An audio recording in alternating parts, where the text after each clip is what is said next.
Assalamualaikum warahmatullahi wabarakatuh. Bismillahirrahmanirrahim. Rabbi shrah li sadri wa yassir li amri wahlul 'uqdatam min lisani yafqahu qawli. Allahumma aftahna hikmah wa anshur 'alaina min khaza'in rahmatika ya arhamar rahimin. Subhanaka la 'ilma lana illa ma 'allamtana innaka antal alimul hakim. Rabbi zidni ilma warzuqni fahma. Allahumma shalli 'ala sayyidina Muhammad wa 'ala ali sayyidina Muhammad. Allahumma shalli wa sallim 'ala sayyidina Muhammad karimil aba wal ummahat.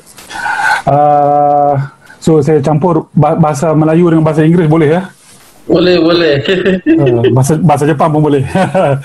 Ya bolehlah sikit. Kalau Jepang agak roaming kita deh. Roaming. Okay, my topic that I would like to present today is more on business rather than industries.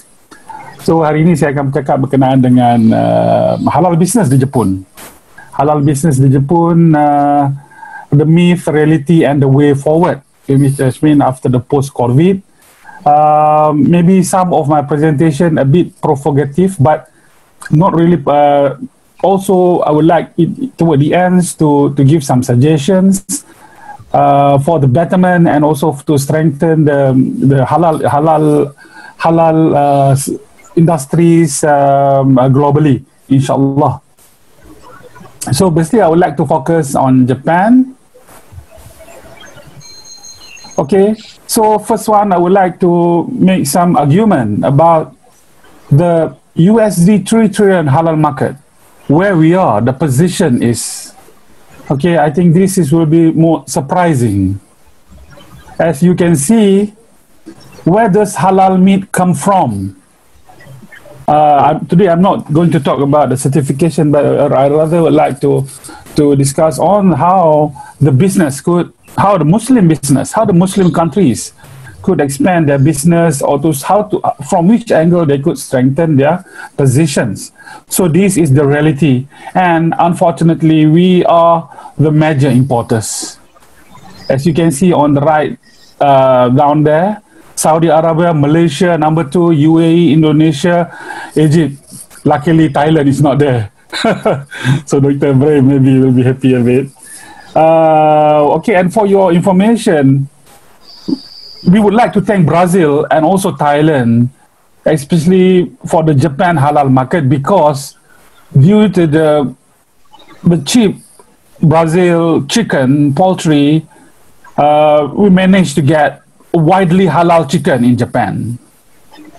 Okay, almost every restaurant in Japan are using Brazil chicken, and some of them are using Thailand, the chicken that made in Thailand. So we are very happy. But the problem is about the labeling and also the halal identifications on the products, and also at the eating outlet. This is the problem that we are facing. As you can see, Australia, India, China, France, China, and Turkey come in the bottom. But hopefully, maybe, inshallah, in the future, Indonesia and Malaysia also, and also Thailand could scale up to come to the top in the near future, inshallah. Amin. And also by looking at the multinational corporations, as you can see, the world halal food producing companies are mainly all multinational corporations. Nestle, PepsiCo, Anheuser-Busch, JBS, Tyson. Malangnya ini adalah semua syarikat firma multinasional. Ini pengeluar makanan terbesar di dunia. Tetapi kita juga ada mempunyai satu kelebihan. We also have some light there. Thank you to Indonesia. You can see the world most purchases brand now. Indomie come number 8, which means that our market also, our product also have the position in the world market. But how to get there? Inshallah, toward the end, I would like to share some of the success story that produced by this Indomie of Indonesia. Very impressive. Okay, so first, the third one is about the market myth, the market confusion. So for the time being, as we can see, when we talk about halal, actually we are talking actually about the standard base. Okay, when we try to talk about with the, I mean, non-halal products, mainly the producers will use the product-based market approach. That whether we are food market, we are a food market or cosmetic market or pharmaceutical market and fashion market. So the consumer are very much clear of what we are going to sell.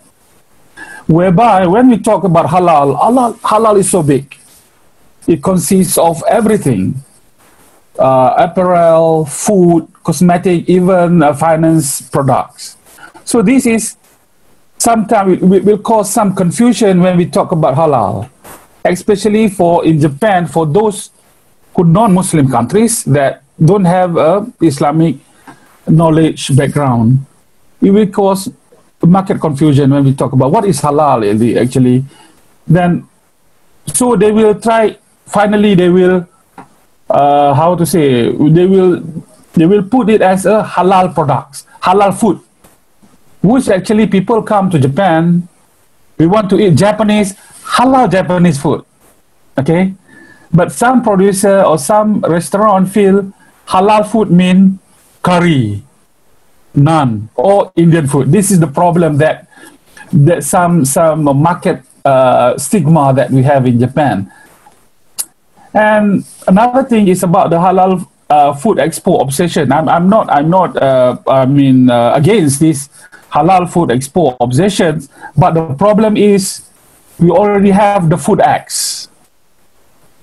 Okay, so the Food Act versus the halal food expo, which one the bigger crowd?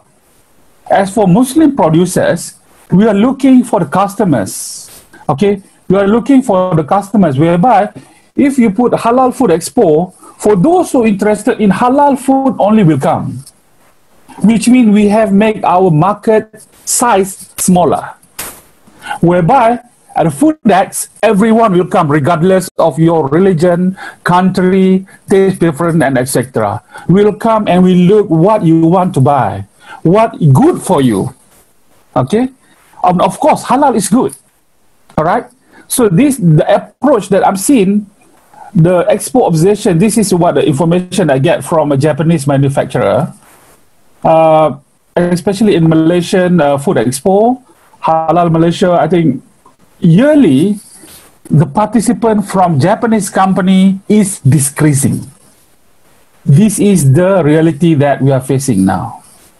So I believe that people more focus on food acts, because by looking at the food acts, you will have the better choice, and of course halal also in the food acts. Sometimes this is will come the cost of the exhibitor and etc. Another thing is about the over halalizations that occur, that sometimes might cause a tremendous increase in cost and also market confusions. For example, halal logistics. I'm not against halal logistics, but in some sense, our fiqh really required it as a part of halal, or it only a bureaucracy.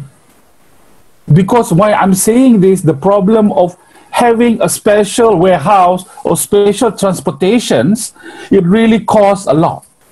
Whereby, as you know, a halal logistics is actually already a very precise process, a business process.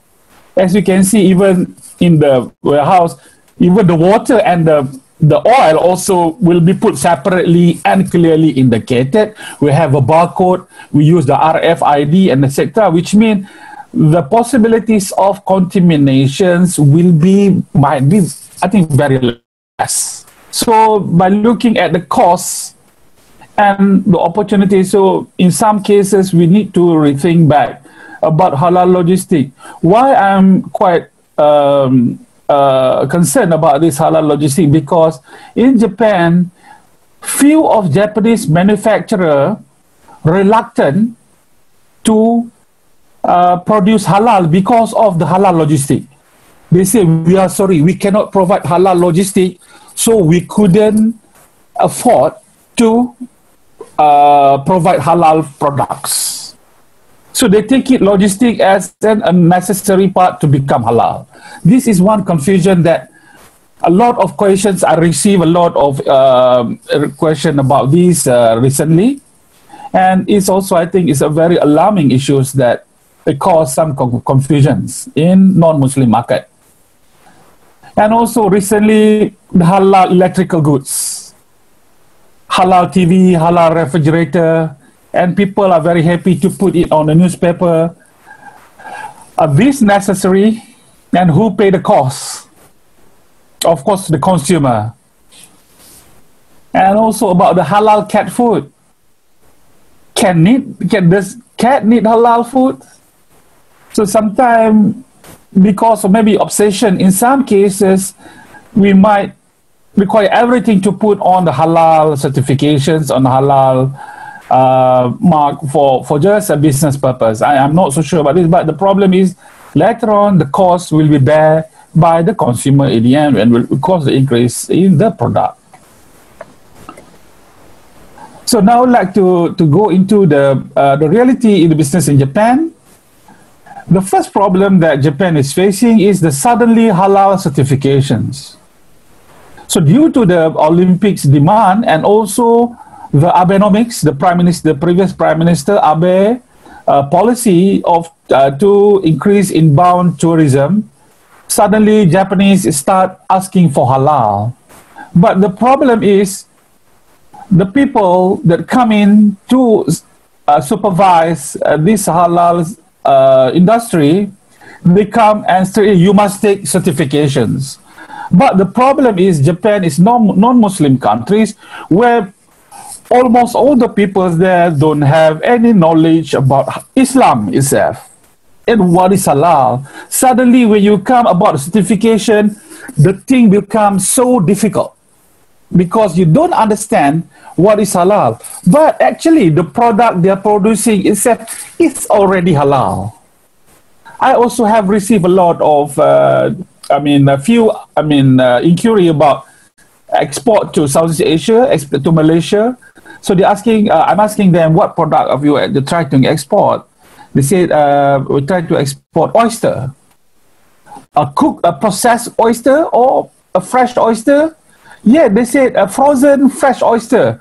I saw that's no need for you to acquire any halal certification because the seafood is a frozen and a freeze, and for exporting is not that necessary to have such halal certification. Okay, so this have a lot of confusion that's still there because suddenly halal certification make the Japanese market panic and become halal is something a taboo, is a religious matters. So they are very secretive and they're very prudent in try to involve in halal. So halal become a taboo business apart. And another thing is in Japan they have a numbers of certification bodies. That for the time being, there's the 7 halal certification certificate bodies. Recognized by MUI and JAKIM itself. So why is this happen? Because in Japan there's no standard regulation for halal. Why it's happened and why it's difficult? Because there's no Japan Central Fatwa. Okay, this also will related to the Japan political and political ideology and its constitution. Because the secular government could not touch anything that relate to the religious matters. So they consider this halal is a part of religious matter. This is a big issue that's still in debate. So another thing is the difference of in taste and preferences. I think this is the problem that might be faced by anybody want to enter a foreign markets. Actually, I'm not a halal scholar. I'm an international business scholar. So normally we are focusing on the market taste and preferences, especially for the processed products. For example, like Indonesia and Malaysian products, it's very hard to get into the normal grocery store shelf. Normally, Indonesia and Malaysian products in Japan are only be selling at Asian groceries, toko Indonesia ataupun toko Thailand ataupun toko China di Jepang. Okay, so ini adalah satu isu yang agak merumitkan. However, Thailand managed to enter some of the grocery stores with their products that are very high and good quality. So another issue is the too small demand. Okay, ini adalah satu realiti yang ada di Jepun, yang berlaku di Jepun. Kita ada cuma 1.2 juta Muslim visitors. Pelancong Muslim di tahun 2019, Muslim visitors only 1.2 million, whereby Muslim residents 140,000 only, whereby the Japanese population is 125 million population. So the market is relatively small. For you to sustain business, if you focus only on halal. So this is the demand, this is the reality, this is the Muslim visitors to Japan. Indonesia is the highest, 31%, while Malaysia is 26%, and China, Thai, Singapore, Philippines, Hong Kong, and others. And in terms of the Muslim residents in Japan, the biggest number is Indonesia. Indonesia have a big power to change the situation in Japan now. Okay, Pakistan 12%, Bangladesh 11%, China 10%, Philippines 10%, Malaysia 5%, India 4%, and others is 9%. Okay, so this is another reality in Japan regarding the halal first marketing failure in Japan halal market. So normally people will try to put everything halal, like those photo that you can see on your right hand side is written halal curry, and on the right side they put the Arabic words of halal. For Muslim, it's very good, and we feel very, very friendly for us. But however, this has caused the situation that this food is in Japan, from the Japanese perspective, mainly they feel the food is only for Muslim and not for us. This syndrome is very hard to get through. This is the problem that Japan market is facing.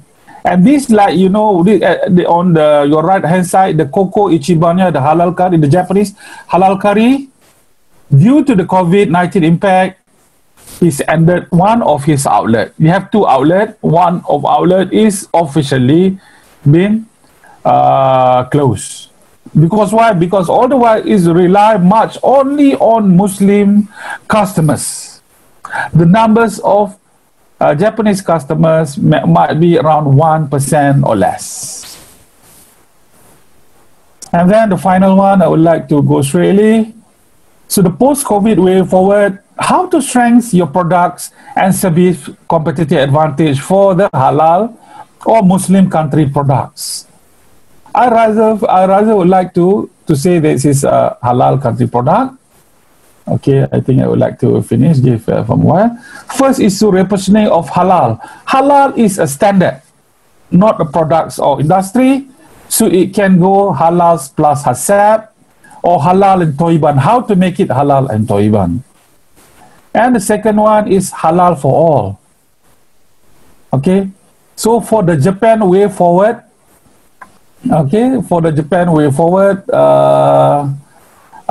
so I would like to, the Japan way is a food diversity. So as for halal product to get more attention and to penetrate more bigger market in the world, besides having a very standardized halal hasab or halal in Thayyiban in a more strong way, so we can also see from the perspective of vegan, kosher, allergy and gluten-free, for example. So which means halal also could provide the needs for those vegans, kosher, allergy and gluten-free. This will make halal market or Muslim products will go more wider. For example, another one is halal is healthy, like organics or antibiotic free or cage free. So I have accounted this by antibiotic free and cage free product in Thailand supermarket. It's actually produced by Thai companies that in the product of chicken is halal, antibiotic free and cage free. I've never seen such declaration or such strategy employed by any others poultry producers. I think Thailand has their own advantage in producing or uplifting and to say halal is healthy. And another one is halal and SDGs. I think my friend from UUM later on will talk about the halal and SDG, how to get to show that halal will save the planet. All right. And the fourth one is halal and CSV, creating shared values. How halal can help consumer to create their own values together with the businesses. Okay, so I think this is some of the idea that we can be shared later. If anybody interested, maybe we can have a discussion more about this.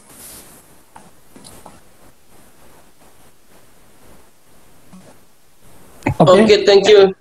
All right, this is the last one. All right, so I think give me 1 more minute. So I would like to talk about Indomie. Why suddenly Indomie could become an international brand? Because Indomie have managed to penetrate the emerging market like Nigeria, and the usage of SNS to promote the taste of the Indomie, and also due to Indonesian immigrants all around the world, they make this product popular. Okay, and also if in the next case you want to promote more of our local product, we should use maybe cultural promotions and also promote inbound tourism to let people know about our products better. Terima kasih banyak-banyak. Terima kasih.